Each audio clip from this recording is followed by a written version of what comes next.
बहुत ही दुख का विषय है कि हमारे बार के नुमाइंदे, हमारे प्रेसिडेंट, सेक्रेटरी और जितनी भी एग्जीक्यूटिव कमेटी है, इससे ऐसी कमेटी हमने पिछले 25 साल में नहीं देखी।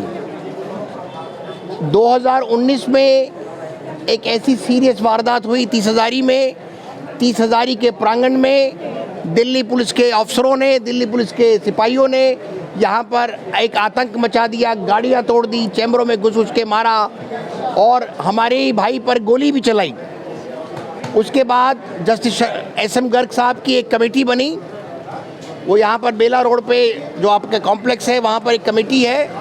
उस कमेटी विकास भवन 2, उसमें वो ट्राइब्यूनल बैठा हुआ है SM गर्ग साहब का, और आज मेरे ख्याल से 4 साल होने को आए हैं। 4 साल तक जस्टिस गर्ग साहब की एक भी रिपोर्ट कि उसमें किसकी डिरेक्शन थी, कौन कौन से ऑफिसर्स की गलती थी, किसी वकील भाई की गलती थी या नहीं थी, उन्होंने आज तक उस कमेटी की रिपोर्ट को दबा के रखा हुआ है। शेम शेम जिससे कि पुलिस के आला अधिकारियों पे कोई भी कार्रवाई ना हो और उनका आतंक बना रहे। साथियों, आप सबको एक एक्सपीरियंस, और हमारे जितने भी यंग भाई बहन हैं वकालत में, अगर आप थाने में जाएं तो एक ज़माना था, थाने में वकील साहब जाते थे तो SHO साहब भी बैठ के खड़े होके उनको इज्जत से, सम्मान से बात करते थे। एक रिलेशन था, हम कहते थे चोली दामन का साथ है वकीलों का और पुलिस का। अब वो आजकल दिखाई नहीं देती। आजकल थाने जाओ तो पुलिस वाले साहब कहते हैं वकील साहब कोर्ट में बात करिए, आप यहाँ आपका कोई काम नहीं है। इसका मतलब गेट आउट। मतलब इतनी शर्मनाक बात हो रही है, और उसका जो ब्लेम है वो हमारे एग्जीक्यूटिव कमेटी पर जाता है, हमारे लीडरों पर जाता है कि उनका आज तक एक भी वेलफेयर का काम नहीं है। जो वकीलों की यूनिटी एक ज़माने में होती थी वो आजकल दिखाई नहीं दे रही है, और उसका केवल और केवल ये जो हम अगर ब्लेम कहेंगे, उसका जो भी ब्लेम है वो हमारे नुमाइंदों पर जाता है। और अगर नुमाइंदे ऐसे होंगे तो हमें अपना शर्म से मुंह झुकाना पड़ता है। आपने देखा पीछे एक वारदात हुई कि 30,000 में गोलियां चल रही हैं। आज तक हमने पेन उठाया है, हम कलम की लड़ाई लड़ते हैं, हमने कभी गोलियां नहीं चलाई। जो गोली चलाते हैं हम उनको बचाते हैं, उनको डिफेंड करते हैं या उनको सजा कराते हैं। कंप्लेनेंट की तरफ से हो तो सजा कराते हैं, अक्यूज की तरफ से तो उनको डिफेंड करते हैं। पर न्याय कोर्ट देता है, हम न्याय नहीं देते। हम न्याय के उसमें असिस्ट करते हैं कि जनाब इसने गलती नहीं की, आपने देखना गलती है या नहीं है। दूध का दूध, पानी का पानी हो। और मेरे जो भाई हैं दीपक शर्मा, ये काफ़ी एक्टिव रहे हैं बार के हित में, बार के वेलफेयर के लिए और मेंबर्स के हित में। मैं उसको राजनीति नहीं बोलता। लोग कहते हैं कि दीपक शर्मा जी कोई राजनीति कर रहे हैं, नहीं। ये साथी मेरा छोटा भाई है। दीपक शर्मा केवल और केवल वकील समुदाय के हितों की रक्षा करता है और उसके लिए बातचीत करने के लिए, उनकी लड़ाई के लिए आगे खड़ा रहता है।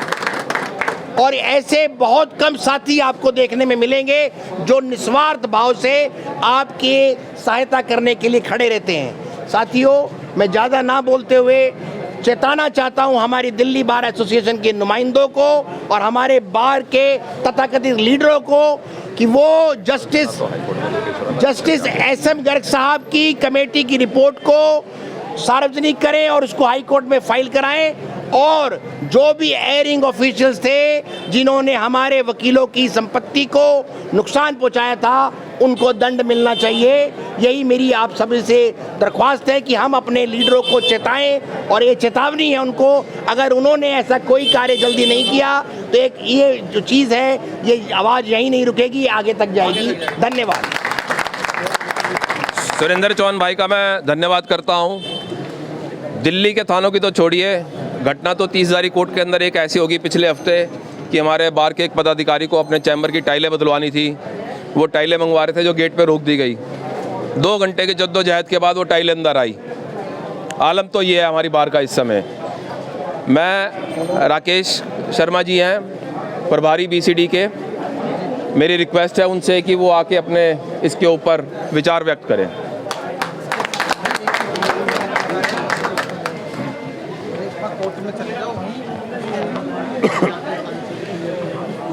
दोस्तों,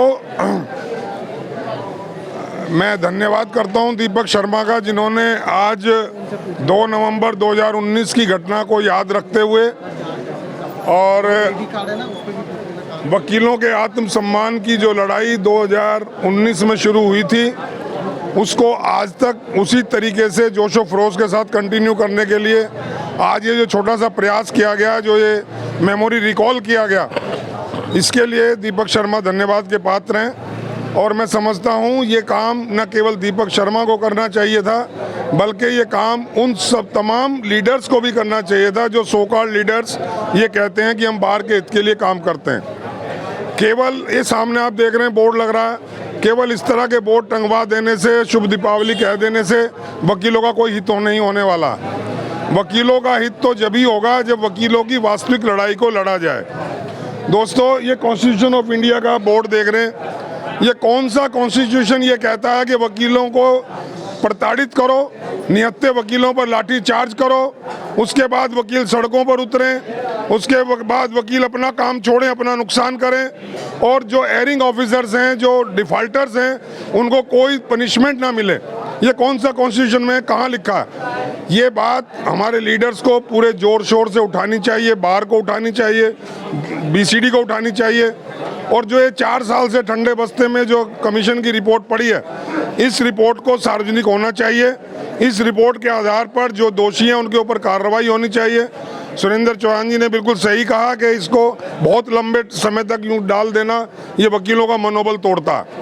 अगर 2 नवंबर 2019 की घटना के बाद पुलिस वालों पर तुरंत कार्रवाई की गई होती, जो भी दोषी थे उनको सजा दी गई होती, तो ऐसा ही एक घटनाक्रम हापुड़ में हुआ। आप लोगों ने देखा, पूरा यूपी हड़ताल पर रहा, दिल्ली में भी हड़ताल हुई। वो घटना की पुनरावृत्ति नहीं होती। और अगर इस तरह से जो दोषी लोग हैं उनको सजा नहीं मिलेगी, वकील एक्चुअल में धरातल पर वकीलों के लीडर काम नहीं करेंगे, तो ये दोबारा तिबारा भी होता रहेगा। और ये दोबारा तिबारा ना हो, इसलिए हम सब की एक एहती जिम्मेदारी है, एक महत्वपूर्ण जिम्मेदारी बनती है कि हम कभी भी अपने जो लीडर्स को चुने, ऐसे लीडर्स को चुने जो ज़मीनी काम करना जानते हो, जो वकीलों के हित के लिए काम करना जानते हो, जिनके अंदर काम करने की लगन हो। केवल फोटोग्राफी कर देना, व्हाट्सएप खेल लेना और इस तरह के बोर्ड टंगवा के अपने आप को हाईलाइट कर देना, ये कोई तरीका नहीं है, ये कोई मुद्दा नहीं है वकीलों के वेलफेयर का। वकीलों का वेलफेयर तब होगा जब आदमी मन से चाहेगा, जब आदमी के अंदर एक जज्बा होगा और जज्बे के साथ साथ ईमानदारी और हिम्मत होगी। बेईमान आदमी आपका कोई वेलफेयर नहीं कर सकता। जो भी आदमी बेईमान है, जो आदमी केवल पैसा कमाने के लिए, बाहर को इंडस्ट्री बनाने के लिए आया, वो कभी वकीलों का वेलफेयर नहीं कर सकता। वकीलों का वेलफेयर अगर कराना है तो आपको दीपक शर्मा जैसे लोगों को आगे लाना होगा। ये ना भी आए तो इनको जबरदस्ती लाना होगा। और अगर सही लीडर्स होते तो अगर एक लाठी किसी वकील पर पड़ती है तो लीडर को ये महसूस होना चाहिए, ये एहसास होना चाहिए कि वो लाठी उसके ऊपर पड़ी है। जब ये दर्द का एहसास होगा तभी लीडर एक्चुअल में काम कर पाएगा। अगर केवल और केवल दिखावे की राजनीति करनी है तो उसका नतीजा आप सब लोग देख रहे हैं, और मैं समझता हूँ देख ही नहीं रहे, भुगत भी रहे। जिस तरह का से डिग्रेडेशन वकीलों के सम्मान के साथ हो रहा है, वो कोई बहुत अच्छी बात नहीं है। आप सब लोग जानते हैं, मैं बात को सार्वजनिक तौर पर दोहराना नहीं चाहता, लेकिन ये सत्य है और ये बिल्कुल कड़वा सच है कि आज वकीलों का जो मॉरल था उसको डाउन करने के लिए चारों तरफ से प्रयास हो रहे। मीडिया हमारा साथ नहीं देता, पुलिस हमारे साथ कोर्ट में कुछ और बिहेव करती है, पुलिस स्टेशन में कुछ और करती है, सड़क पे कुछ और करती है। तो इस तरह की जो कार्रवाई है, इसके लिए केवल और केवल एक चीज़ चाहिए, और वो है हमारी आपसी एकता, संगठन और सही प्रॉपर लीडरशिप। तो दोस्तों, इस प्रॉपर लीडरशिप को लाने के लिए अपनी मंथन करने की ज़रूरत है, विचार करने की ज़रूरत है। और ये केवल कोई इलेक्शन प्रोपोगेंडा नहीं है। इलेक्शन प्रोपोगेंडा होता तो यहाँ भी इश्तिहार लगे होते, वोट फॉर या सपोर्ट फॉर, ऐसा कुछ नहीं है। We are for the welfare of advocates, we are working towards it and we are working day and night. अभी यहाँ चैम्बर सील हो जाते हैं, फिर मिन्नतें करते हैं, फिर वकील भागते हैं, दौड़ते हैं। ये जो इस तरह का गंदा खेल है, जो इस तरह का अपमानजनक, जो वकीलों के अपमान को शो करता हो, इस तरह के खेल को बंद होना चाहिए। वकीलों के आत्मसम्मान के लिए, वकीलों की डिग्निटी के लिए, वकीलों के वेलफेयर के लिए जो भी आदमी काम करना चाहे, एक अकेला दीपक शर्मा नहीं, मैं कहता हूँ 15 लोग ऐसे चुनो, पूरी पिछली बार में से जो सब दीपक शर्मा की प्रतिछाया हो, उनकी कॉपी हो या उनकी कॉपी बनने की कोशिश करें। ऐसे लोगों को लाओ।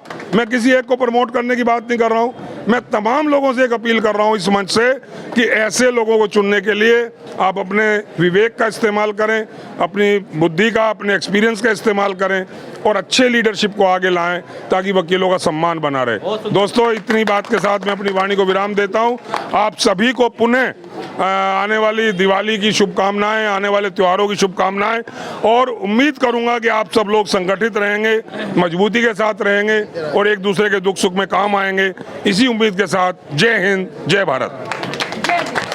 आप सबका बहुत शुक्रिया जो आप सबने अपना कीमती समय में से ये समय निकाल के यहाँ एकत्रित हुए और ये जो चिंगारी है इसको जगाए रखा है आपने, और उम्मीद करता हूँ कि इस चिंगारी को आप बुझने नहीं देंगे और एक दिन ये जो चिंगारी है ये शोला बनेगी और ये एक नई क्रांति की आग आएगी और वो क्रांति यहाँ से भ्रष्टाचार को खत्म करेगी। जय हिंद, जय भारत, वंदे वंदे वंदे। वकील एकता, वकील एकता, वकील एकता। बहुत बहुत शुक्रिया, धन्यवाद।